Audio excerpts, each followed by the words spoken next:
Chapter 12 is on inflation and the quantity theory of money. There's really three sections to this chapter. One is a kind of definition of inflation and the various ways that we measure it. The second part is on the quantity theory of money.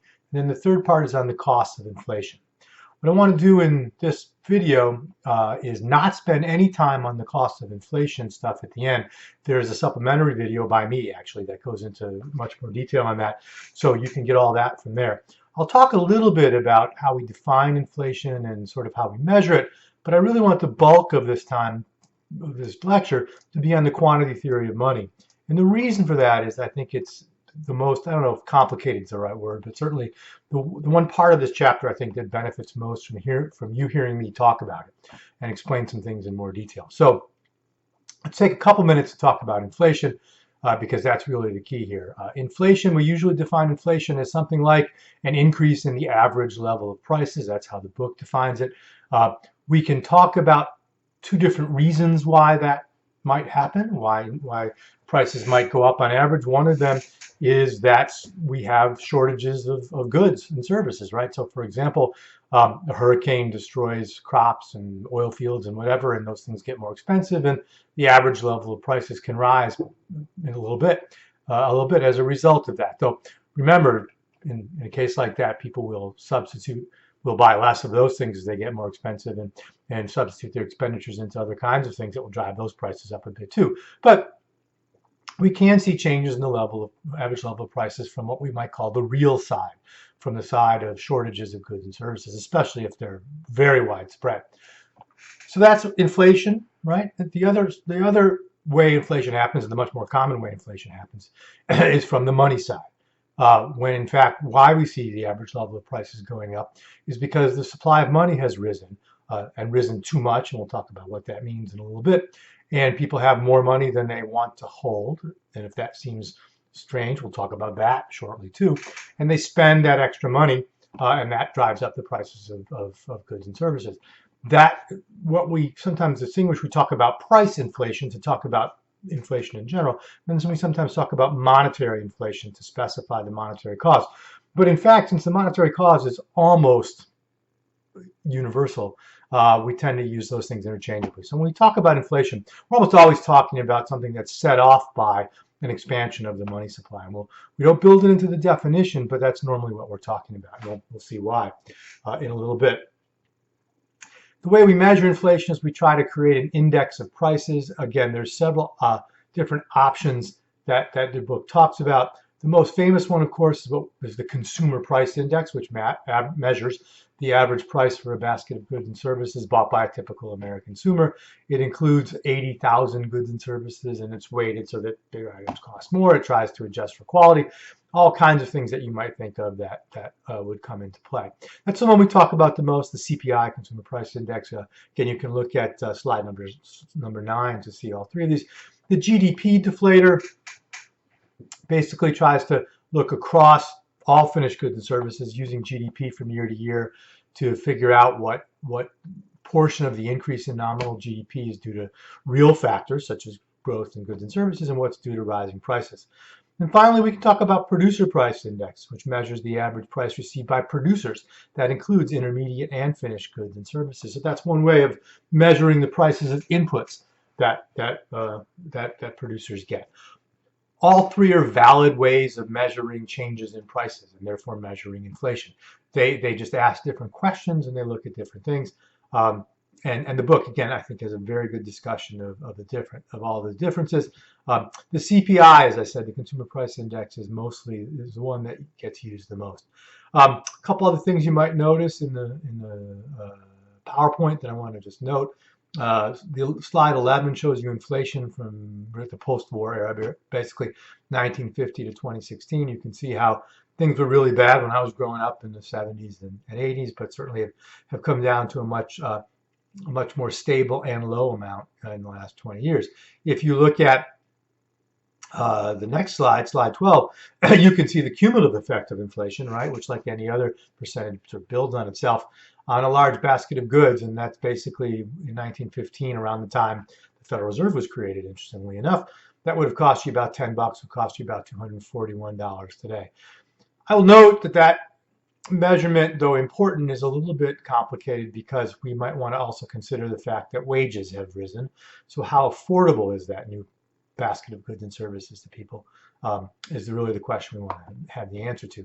And as the book then goes on to talk about, we want to really, when we make comparisons over time, we talked about this earlier on, we want to have comparisons of reals to reals, right? We want to be able to take away the effect of inflation and just look at the reals to reals over time. And again, we can do that using these various measures of inflation. You can, again, further discussions in the book about hyperinflation and all sorts of things. But what I really want to talk about in this video is the quantity theory of money, which helps us understand the relationships among money, what we call velocity, real output, and prices. And it helps us understand why the money supply and changes in the money supply are really the critical thing in understanding the inflation rate. So the way to start, and again, I'm using some language here the book doesn't exactly use, but all these concepts are there. So we're going to start, and I got my little whiteboard out. Let's see how we're looking today. Pretty good. This is what we might call the equation of exchange up at the top there. The equation of exchange, okay, I'm rusty with my whiteboard. The equation of exchange helps us understand all these relationships between money supply, velocity, price level, real income. Sorry for shaking that around. The equation of exchange is MV, 3 equal signs PY, because it's a tautology. It has to be true. And I'll explain why in just a minute. The 4 elements there, M is the money supply, as I said before, and again, we can use various measures of the money supply for that. We'll talk later about measures. Talk about later about measures of the money supply. A velocity, which is the number of times money changes hands in a given period. So more velocity means people are spending more. They're getting rid of their dollars more often. Lower velocity means people are holding their dollars for longer. P is the price level, again, measured by whatever measure we want to use of the ones we talked about previously. And then Y is real income, real GDP, right? And so so a couple things to think about here with this. This, first of all, notice that velocity is the reciprocal, 1 over the demand for money. The thing to keep in mind here is that the demand for money means the demand to hold money balances. We don't demand money when we spend it. We demand it when we hold it in our wallets and in our bank accounts, our savings accounts, in other places. Your demand for money goes up the more you keep in the bank or in your wallet. When you spend money, you're reducing your demand for money and you're exercising your demand for the goods and services you buy with it. I think the best way to think about this is as you're swapping items in your portfolio. You have wealth, some of which you hold in the form of money, some of which you hold in the form of goods, some of which you consume in the form of services. When you reduce your holdings of money and buy, let's say, a new LCD TV or a monitor, right, you've swapped one kind of asset for another. You've gotten rid of money and gained the TV. When you go out for dinner, right, you've gotten rid of one asset, money, and you've gained another one. It's, satiated hunger. You bought that service, that meal. I mean, again, the time it takes you to consume it is short, but that's how you've swapped elements in your portfolio. Another way to think about it is the way I have it at the bottom, and this is why the 3 equal signs are there. MV is total expenditures. If you think about it, that's the total supply of money times the average number of times money changes hands in a given period.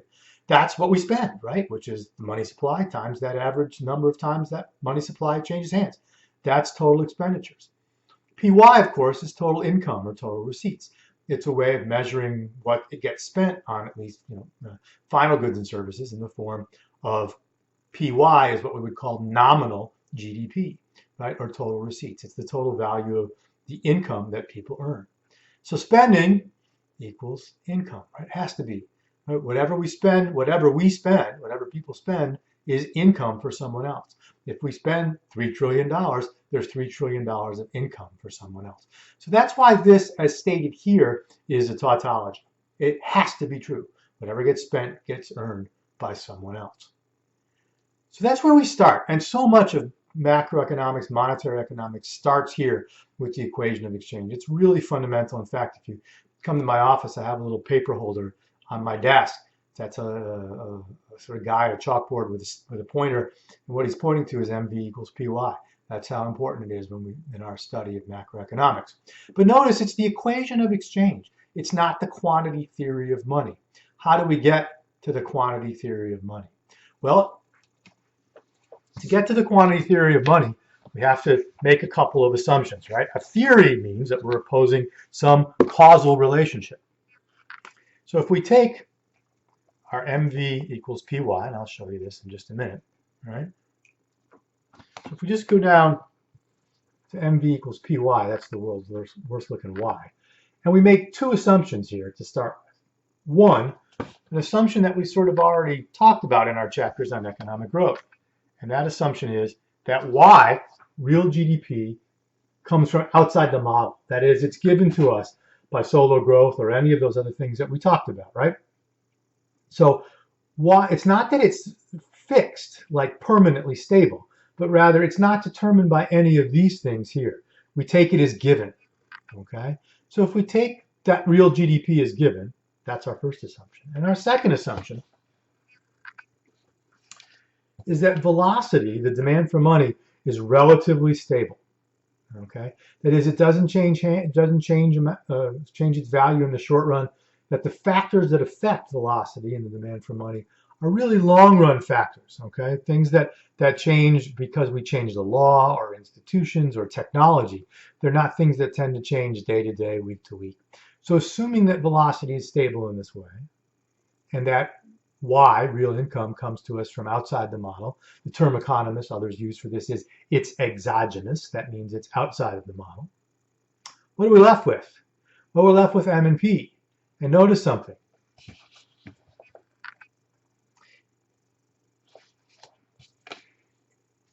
If the money supply goes up here, it has to have impact on the price level. That is, the change in the money supply will lead to an increase in the price level. That has to be true given the nature of this relationship and given our assumptions about V and Y. Now we have a theory, right? This is why we call it the quantity theory of money, because the quantity of money is what affects the price level. Increase the money supply by 5%, increase the price level by 5%. Now, how does that happen, right? Why, right? Well, this is a point that I noted earlier and want to expand on here. People have a certain demand for money. That's that stable velocity. They want to hold a certain amount of real purchasing power in their wallets. They want to be able to have a kind of real value in the money they hold in their wallets or in their bank account. If the money supply increases, if the central bank increases it, and then we'll talk about this in a later chapter, the money supply increases, people will accept money. If you offer them money for their goods and services, they're going to take it. And people may find themselves with a higher proportion of their portfolio in the form of money than they wish to have. That is, their actual holdings of money are greater than their desired holdings of money. And if that happens, if more of our wealth is in the form of money than we prefer, we're going to switch that around. How are we going to switch it around? We're going to spend the extra dollars on the goods and services we do want to have and sort of rebalance our portfolio in terms of money versus other goods and services. So when people find themselves holding more money than they wish to hold, their actual balances are greater than their desired balances, they spend it, and their spending drives up the price level. That's the mechanism, the process of the quantity theory of money. When additional money comes into people's hands, again, normally through the central bank, they spend it on goods and services. They don't want that money. They spend it. Those people spend it, and people keep spending. And as they keep spending, price level goes up. Eventually, notice what happens. Eventually, the price level gets high enough that what was originally excess money that people had is now the amount they want to have, right? So if you increase the money supply by 5%, and people on average find themselves with 5% too much money, if prices go up, that means the value of that money they were holding is going down, right? Your dollar is worth a little bit less when prices go up. And eventually that what was once excess money holdings are not anymore, because remember, people want to hold real value, right? It's not the number that's stamped on the bill that matters, it's what can it buy? And as the people spend and prices go up, the real value of the money they're holding. And remember also, while people are spending it, they're also receiving it from other people. It's like hot potato, money's being passed around. And eventually, as prices rise enough, the amount of money people had is now okay, right? Basically what happens is as prices go up, people's desired nominal money balances increase. They still want to hold the same real amount, the same purchasing power, but how much money it takes to have that real value goes up as prices go up, and eventually those two level out, and the change in the money supply and the change in the price level are equal. Couple of last points here to think about, then a question for you to ponder.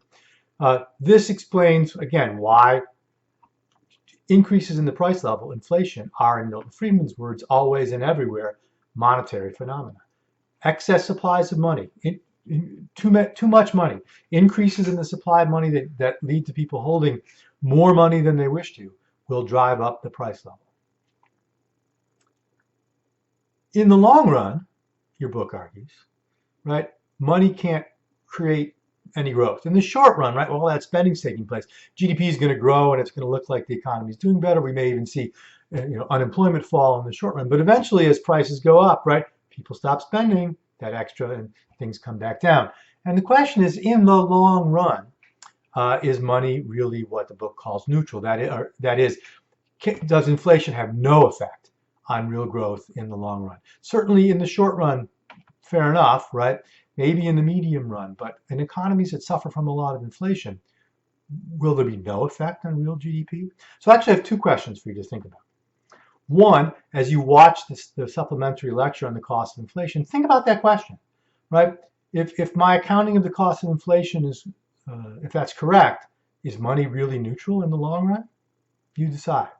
Second question, we talked all about inflation here. We said nothing about deflation. Based on how we've talked about inflation, how do you think deflation works? What's the relationship between M and P, do you think? And why is it that if the money supply falls, the price level has to fall?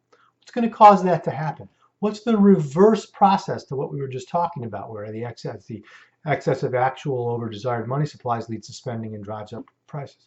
What do you think would happen with deflation? Again, those are questions for you to think about, ponder, as you watch the supplementary video and as you just think about the concepts from this chapter.